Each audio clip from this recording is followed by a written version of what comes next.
Hey, it's Angie with News OK, and I am here at Leadership Square, right in front of the Bank of America Gallery. I'm here with Peter Dolese, who had a big hand in picking out the artwork that you see right behind us. It's for the Arts Festival. Tell us about these artists and these paintings. Well, we call this Peter's Picks, which our communications director came up with that name, Emily Reagan, and she wanted me to pick out some artists that I was really excited about that had been the commemorative gift poster artists over the years. The Arts Festival is a story.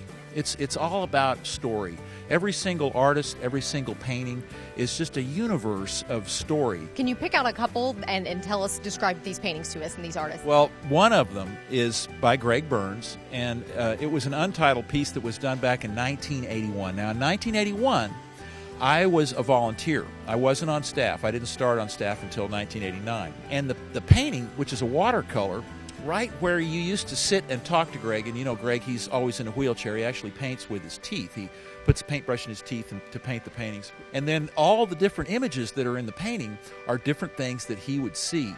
And there's a picture of a nun in there. He's got a flying saucer up in the corner, and there's an old television camera that is indicative of the time. Just all the different images that were iconic for that time period. And I sat on that bench with him many, many times and just sat and chatted with him. One of the other pieces was by Victoria Elbrock, and Victoria Elbrock was the artist in 1995, the year of the bombing at the Murrah Building.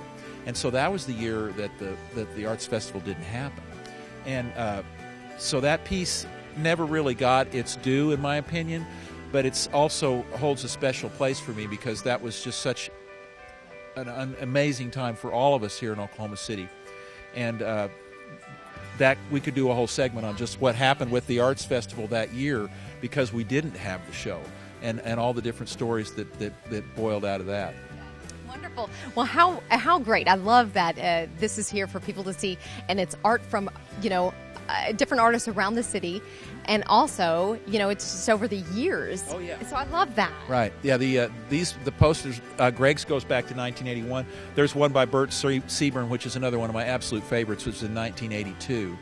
And, Greg and Bert, they were in the very first Arts Festival, and they stayed with the Arts Festival. Bert was in it for 40 years, and Greg the same, really close to that. They had been in since the very beginning. And so, had the opportunity to develop relationships with them for just a really long time. We're all still good buddies. I love it. Sounds like it. Thank you so much. Absolutely.